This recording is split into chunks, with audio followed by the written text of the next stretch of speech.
नमस्कार दोस्तों। देखिए दोस्तों, आज का हम नया जो टॉपिक आपके लिए लेकर आए हैं वो है लोकायुक्त।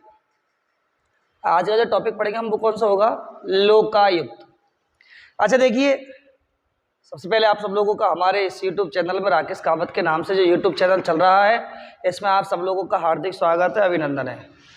अच्छा देखिए, हम लोग बात करेंगे क्या लोकायुक्त के बारे में। सबसे पहले हम लोकायुक्त के विषय में बात करें तो लोकायुक्त के विषय में कौन कौन सी बातें हैं जो हमको जाननी है। सबसे पहले हम लोग बात करेंगे लोकायुक्त क्या है। इस लोकायुक्त का इतिहास कैसा रहा, लोकायुक्त का गठन, इसी में बात करेंगे। लोकायुक्त की नियुक्ति एवं पदावधि, और यहीं पर हम बात करेंगे लोकायुक्त के बारे में। लोकायुक्त त्यागपत्र किसको देता है और लोकायुक्त के कार्य क्षेत्र, इसके कार्य क्षेत्र क्या है। तो देखिए दोस्तों, आज का हमारा टॉपिक है लोकायुक्त, और लोकायुक्त के अंतर्गत सबसे पहले बात करेंगे हम लोग क्या लोकायुक्त क्या है। अच्छा देखिए, लोकायुक्त क्या है इसकी बात करते हैं। सबसे पहले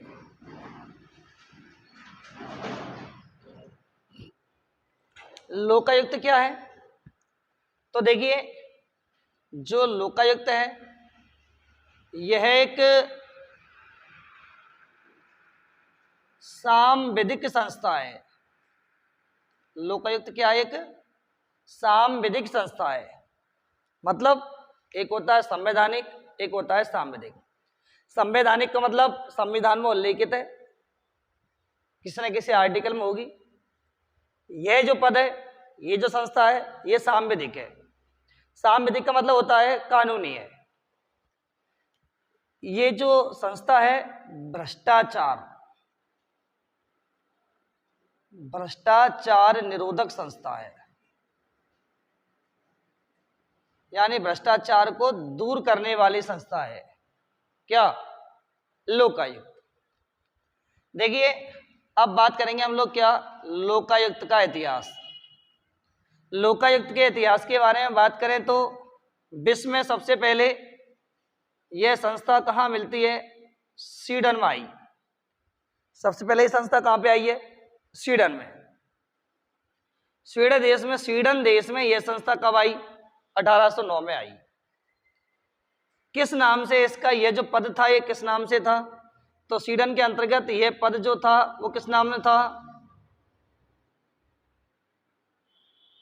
आमबुड्समैन। आमबुड्समैन के नाम से यह पद सृजित हुआ था। कहाँ? स्वीडन के अंतर्गत। और इसी समय में, स्वीडन के समय में ही कौन कौन से देश हैं? एक तो नॉर्वे हुआ, फिनलैंड है, आइसलैंड है, और डेनमार्क।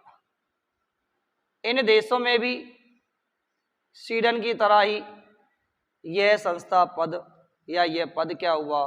सृजित हुआ था। अच्छा देखिए, इसके बाद न्यूजीलैंड के अंतर्गत 1962 में इस लोकपाल का पद सृजित हुआ था, और इसके बाद इंग्लैंड के अंतर्गत 1967 में यह पद सृजित हुआ था। 1967 में इंग्लैंड में हुआ कौन सा पद? लोकपाल या लोकायुक्त का पद। देखिए, इस लोकपाल के बारे में जब हम बात करते हैं तो आप लोगों की समझ में आएगा कि सन 1963 की बात है। बात कर रहे हैं गठन कब की बात है? 1963 के अंतर्गत। और 1963 के अंतर्गत एल.एम. सिंघवी समिति आई। एल.एम. सिंघवी समिति, और इस एल.एम. सिंघवी समिति के द्वारा इस एक पद कौन सा? लोकपाल। और लोकपाल की क्या रखी इसने? अवधारणा रखी। लोकपाल की अवधारणा आई किसकी सिफारिश पर? एल.एम. सिंघवी समिति की सिफारिश पर। इसी 1963 में राज्य प्रशासनिक सुधार समिति, 1963 में राज्य प्रशासनिक सुधार समिति का गठन किया गया, जिसके अध्यक्ष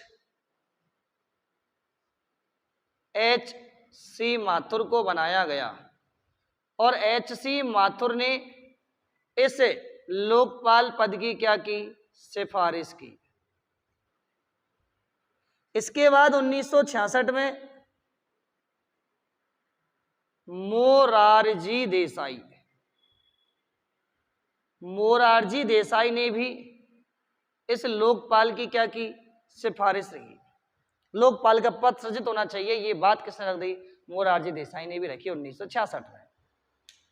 इसके बाद बात 1970 की है दोस्तों, और 1970 में उड़ीसा राज्य के अंतर्गत एक नया पद सृजित किया गया, जिसका नाम था लोकपाल। 1970 में उड़ीसा के अंतर्गत एक नया पद आया, जिसका नाम क्या था? लोकपाल। और इसके बाद ठीक एक वर्ष बाद 1971 में भारत का ही एक राज्य जिसका नाम है महाराष्ट्र, और महाराष्ट्र के अंतर्गत क्या? लोकपाल का पद आया। इसके बाद दोस्तों ठीक 2 वर्ष बाद 1973 को भारत का ही राज्य कौन सा? राजस्थान, और पद कौन सा आया? लोकपाल का। आप लोगों को समझ में आएगा कि हमारे भारत के अंतर्गत लोकपाल का पद सृजित करने वाला राजस्थान कौन सा राज्य बन गया? अब राजस्थान तीसरा राज्य बन गया। राजस्थान का वो तीसरा राज्य है जहां लोकपाल का पद क्या किया गया? सृजित किया गया। दोस्तों इस उड़ीसा राज्य ने इस लोकपाल का नाम बदल दिया, और 2014 में इसके नाम में परिवर्तन करके इसको नया नाम दे दिया, और वो कौन सा हो गया? लोकायुक्त का नाम हो गया। तो लोकायुक्त नाम मिलाकर 2014 में। देखिए मित्रों, हम बात करें पहला प्रथम लोकायुक्त कौन था, तो प्रथम जो लोकायुक्त है वो कौन बनाया गया? I.D. डुआ, ये पहले लोकायुक्त बने। लेकिन अब जब बात आती है किसके बारे में? उप लोकायुक्त के बारे में। उप लोकायुक्त कौन बनाया गया? K.P.U. मेनन। ये एकमात्र प्रथम व अंतिम लोकायुक्त थे, उप लोकायुक्त रहे। पहले और अंतिम और एकमात्र उप लोकायुक्त कौन रहे? K.P. मेनन रहे। ये पहले और एकमात्र क्या रहे? उप लोकायुक्त। इसके बाद कोई उप लोकायुक्त नहीं बनाया गया। अच्छा देखिए भैया, बात करते हैं नियुक्ति। इस लोकायुक्त की नियुक्ति कौन करता है? तो लोकायुक्त की जो नियुक्ति है वो कौन करेगा? राज्यपाल करता है।